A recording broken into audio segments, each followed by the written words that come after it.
Bismillahirrahmanirrahim. Assalamualaikum warahmatullahi wabarakatuh. Apa kabar semuanya, teman-teman mahasiswa Studi Global Mulai Cikarang, khususnya ikhlas. Semoga dalam keadaan sehat. Amin.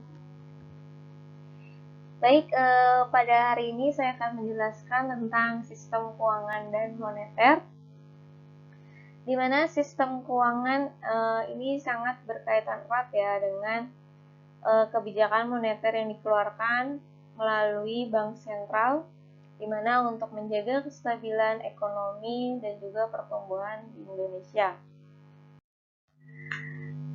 Kita masuk pembahasan materi yang pertama, ada sistem keuangan Indonesia, dan yang kedua ada kebijakan moneter Indonesia. Yang pertama, sistem keuangan Indonesia, di mana cakupan dalam teori makroekonomi menjelaskan bahwa keberadaan sistem keuangan merupakan perangkat wajib bagi bank sentral dalam menjalankan transmisi kebijakan moneternya, sehingga ketika terjadi tekanan akan memberikan dampak pada keputusan kebijakan moneter yang dijalankan. Jadi cakupan dalam teori ekonomi makro ini berpengaruh terhadap perubahan pasar. Hal ini menjadi dasar dalam penetapan transmisi kebijakan moneter yang tepat bagi kestabilan keuangan dan pertumbuhan perekonomian.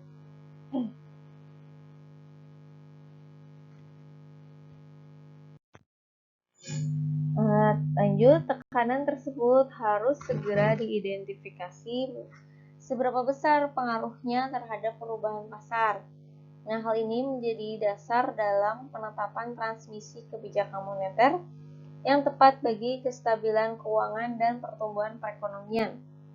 Proses identifikasi dapat dilakukan dengan cara, ini ada dua. Yang pertama, itu terdapat monetization dan securitization dalam perubahan inovasi produk-produk keuangan. Indikasi ini menyebabkan perbedaan pandangan tentang definisi, batasan, dan perilaku pergerakan keuangan di pasar, sehingga indikasi ini menyebabkan perubahan ketidakseimbangan pada inflasi dan jumlah uang yang beredar. Shock ini mengakibatkan bank sentral bekerja keras untuk mengatur besaran moneter dan tekanan tersebut. Selanjutnya, yang kedua, ada berkembangnya sektor keuangan menjadikan decoupling antara sektor moneter dan sektor real yang berdampak pada hubungan antara variabel moneter dan variabel sektorial yang juga ikut berkembang, sehingga untuk menganalisis perubahan tersebut di kemudian hari akan menjadi sangat sulit karena permintaan uang dalam kebijakan moneter bergerak kurang stabil. Jadi di sini ada decoupling, jadi antara sektor moneter dan sektor real, di mana kalau sektor moneter ini kan berhubungan eratnya dengan keuangan atau bank sentral dan bank umum di bawahnya, di mana pergerakan keuangan ini lebih cepat daripada di sektor real. Nah, kalau sektor real ini lebih nyata, jadi antara konsumen dan investor atau dengan produsen sesuai dengan permintaan dan penawaran. Sedangkan kalau di perbankan itu banyak kayak blooming antara misalnya ada suku bunga, terus ada sistem mungkin bagi hasil kalau di perbankan syariah dan sebagainya, sehingga pergerakan ini tidak bisa menjadi sama antara sektor real dan sektor moneter.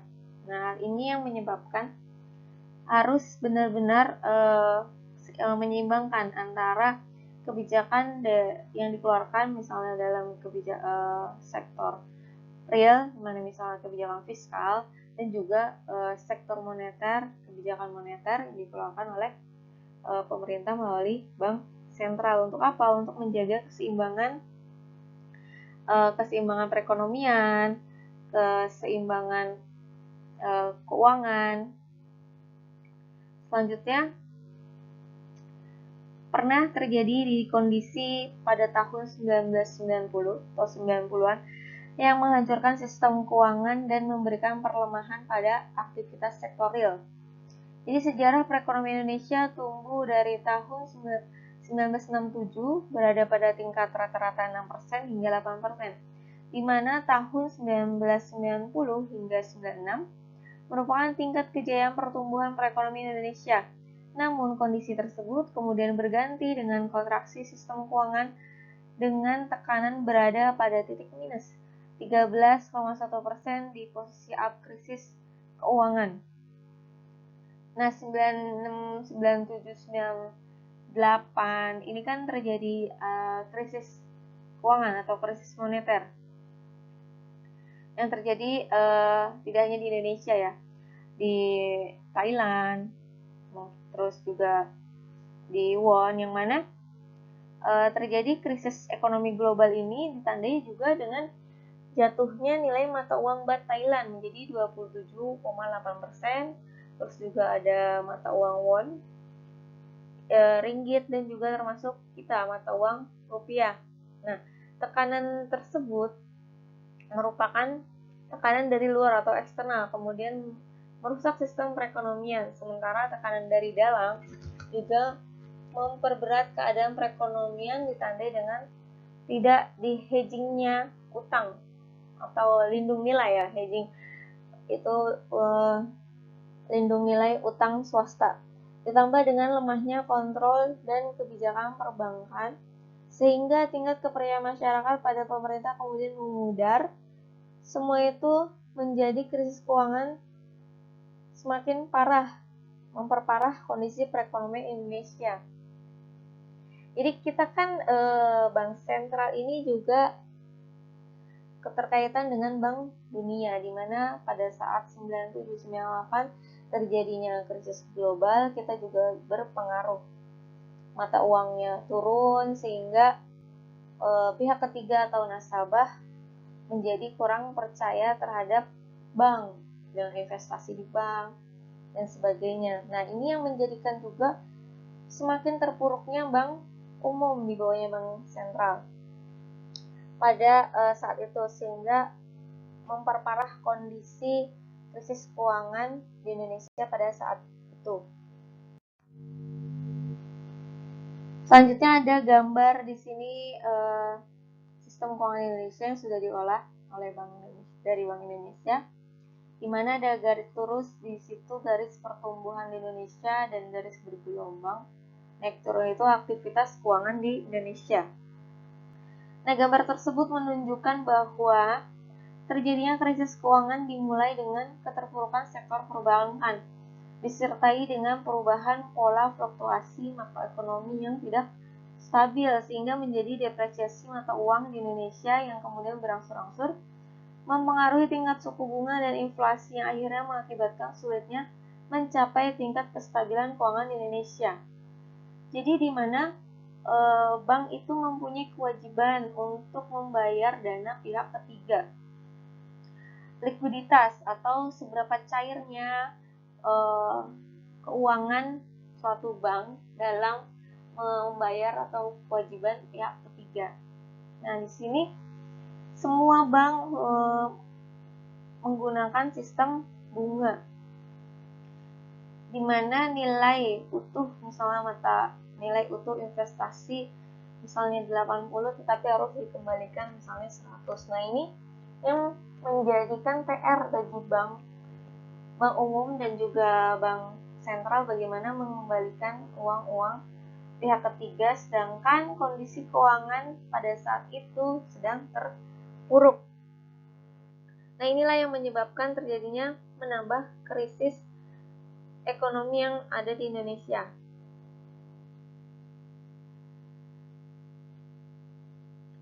Nah, gambaran tersebut menunjukkan bahwa terjadinya krisis keuangan dimulai dengan keterpurukan sektor perbankan. Yang tadi sudah saya jelaskan, pencapaian kestabilan keuangan secara teori menjelaskan bahwa suatu kondisi yang berupaya untuk menjauhi proses terjadinya kerusakan sistem ekonomi Gambaran tersebut menunjukkan bahwa perbankan Indonesia sangat sensitif, sehingga diperlukan pengawasan ekstra karena kesensitifannya perbankan yang labil sehingga mudah terpengaruh oleh faktor-faktor eksternal yang tidak dapat dipisahkan dari sistem pembayaran keuangan. Yang tadi kita itu tidak terlepas dengan faktor eksternal, misalnya BI Rate atau juga misalnya Bank Dunia, standarisasi bunga dan sebagainya, sehingga ya sangat sensitif sekali sektor perbankan ini.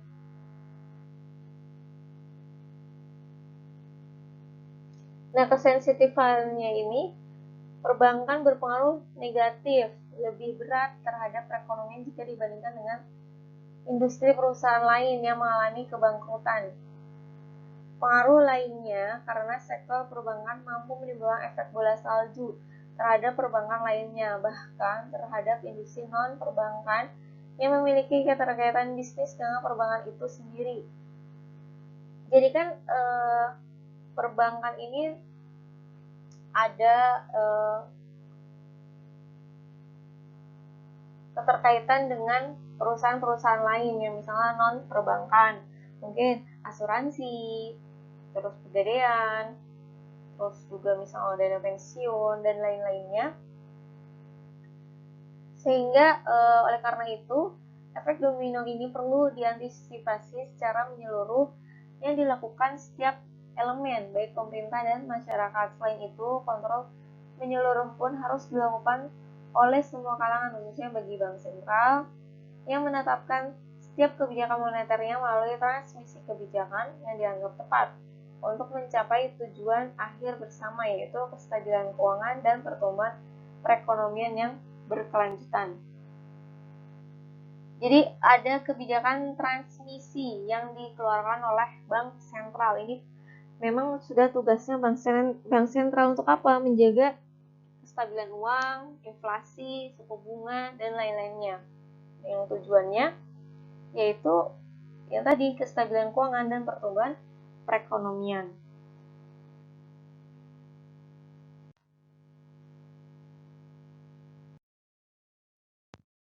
Selanjutnya poin kedua itu kebijakan moneter di Indonesia. Kebijakan moneter di Indonesia dikendalikan oleh Bank Sentral atau Bank Indonesia dengan tugas utamanya adalah menjaga tingkat inflasi, meski secara implisit terdapat tugas lainnya seperti menjaga nilai tukar, exchange rate, karena Indonesia menganut sistem perekonomian terbuka yang tentunya berpengaruh pada variabel makro lainnya, seperti tingkat suku bunga dan pertumbuhan perekonomian. Konsep ini pengaruh tersebut menandakan bahwa dampak kebijakan moneter dan fluktuasi perekonomian dan fluktuasi keuangan jadi sangat penting. Melalui kebijakan moneter ini diharapkan dapat memberikan pengaruh dan petunjuk dari pergerakan perekonomian dan keuangan agar sasaran yang dirancangkan oleh Bank Indonesia ini dapat tercapai. Ini kebijakan tingkat inflasi bertolak pada pencapaian kestabilan harga dalam keseimbangan pertumbuhan perekonomian. Teori tentang hal ini digambarkan bahwa terdapat pengaruh kebijakan moneter terhadap jumlah uang beredar, suku bunga, kredit, nilai tukar, serta berbagai jenis variabel makroekonomi lainnya. Nah, di sini transmisi kebijakan moneter yang tadi itu tugas bank, yaitu menjaga Bank Indonesia ini berkewajiban menjaga nilai rupiah melalui yang pada tingkat inflasi dan nilai tukar yang stabil. Transmisi kebijakan moneter yang dijalankan oleh Bank Indonesia dengan menggunakan berbagai instrumen kebijakan seperti operasi pasar terbuka, intervensi rupiah, sterilisasi valuta asing, fasilitas diskonto, dan giro wajib minimum. Oke, pergerakan mekanisme transmisi moneter tentunya berawal dari upaya Bank Indonesia menjalankan pengontrolan perekonomian dengan instrumen moneternya. Yang selanjutnya berpengaruh pada pergerakan aktivitas perekonomian dan keuangan menggunakan saluran transmisi kebijakan moneter seperti saluran uang, kredit, yang tadi itu suku bunga, harga aset, dan ekspektasi. Pergerakan sektor keuangan melalui kebijakan moneter ini sangat berpengaruh terhadap aktivitas pergerakan suku bunga, nilai tukar, dan harga saham, termasuk juga jumlah dana yang dihimpun perbankan, penyaluran kredit ke sektor bisnis, serta penanaman dana obligasi, saham, maupun sekuritas lainnya. Pergerakan mekanisme transmisi moneter tentunya berawal dari upaya Bank Indonesia menjalankan pengontrolan perekonomian dengan instrumen moneternya. Ya, yang tadi ya, dengan ada di sektor penanaman dana obligasi, saham, maupun sekuritas lainnya. Oke, selanjutnya pergerakan sektor real melalui kebijakan moneter ini berdampak pada pergerakan aktivitas konsumsi, investasi, ekspor, impor, pertumbuhan ekonomi, dan inflasi yang menjadi tujuan bagi kebijakan moneter.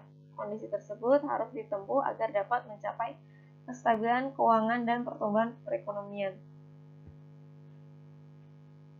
Jadi di sektor real juga melalui kebijakan moneternya, nah pemerintah mengontrol adanya aktivitas konsumsi, investasi, ekspor, impor untuk apa? Untuk menjaga kestabilan keuangan dan pertumbuhan perekonomian. Di sini secara khusus interaksi di pasar keuangan berjalan karena Bank Sentral mengendalikan kebijakan moneter melalui transaksi keuangan yang dilakukan perbankan sesuai dengan petunjuk dan sasaran kebijakan moneter yang ditetapkan. Sementara kondisi lainnya terlihat melalui sektor perbankan dan lembaga keuangan lainnya terjadi hubungan transaksi keuangan untuk meningkatkan investasi baik yang pribadi maupun kepentingan nasabah. Hubungan ini dapat ditemukan pada pasar uang rupiah, pasar valuta asing, maupun pasar modal. Oke, jadi nasabah itu tidak hanya berinvestasi di bank umum, misalnya menabung, terus deposito, terus juga simpan pinjam dan lain-lainnya. Tetapi di sini sangat berhubungan erat itu dengan adanya 3 pasar, yaitu ada pasar uang. Pasar uang ini pasar uang jangka pendek ya, kurang dari 5 tahun. Pasar uang valuta asing dan maupun pasar modal. Pasar modal investasi yang lebih dari 5-10 tahun. Oke, kita lihat di sini ada gambar kebijakan moneter Indonesia yang diolah oleh Bank Indonesia dari berbagai literatur, di mana menunjukkan gelombang pergerakan karena aktivitas variabel makroekonomi lebih fluktuatif lagi. Jadi ada garis merah yang bergelombang itu garis aktivitas moneter di Indonesia, dan garis biru itu garis krisis di Indonesia. Jadi meski terlihat hanya di periode tertentu terdapat tekanan berat, namun secara keseluruhan perekonomian Indonesia menggunakan kebijakan moneter Bank Sentral sudah cukup baik.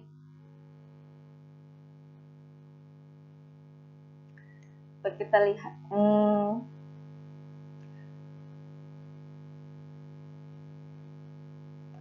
Jadi keadaan lainnya ditunjukkan melalui aktivitas perbankan dalam menjaga likuiditasnya dengan melakukan transaksi di pasar uang rupiah agar kondisi keuangan dalam pembukuan bank sentral atau bank reserve position tidak menyalahi aturan GWM atau giro wajib minimum. Nah, penanaman dana dalam surat-surat berharga maupun dipergunakan untuk pinjam-meminjam antar bank, PUAB atau pasar uang antar bank. Nah, besarnya hubungan perbankan ini memberikan efek pada tingkat suku bunga jangka pendek, seperti suku bunga UAP, tadi pasar uang antar bank, dan SBI, surat berharga Indonesia, posisi uang primer, dan bank reserve. Transaksi dan posisi investasi pada sekuritas jangka pendek. Tadi pasar uang ya, sekuritas jangka pendek. Hubungan antara bank sentral dengan perbankan di pasar uang rupiah dan valuta asing memberikan dampak pada perkembangan pasar modal. Kondisi ini terjadi karena sebagian besar investor menanamkan dananya dalam suatu portofolio investasi yang terdiri dari instrumen atau produk yang diperdagangkan di pasar uang, valuta asing, dan pasar modal. Oleh karena itu, pergerakan likuiditas, volume transaksi, suku bunga, dan nilai tukar di pasar yang memberikan pengaruh pada perkembangan harga dan volume perdagangan saham dan obligasi di pasar modal.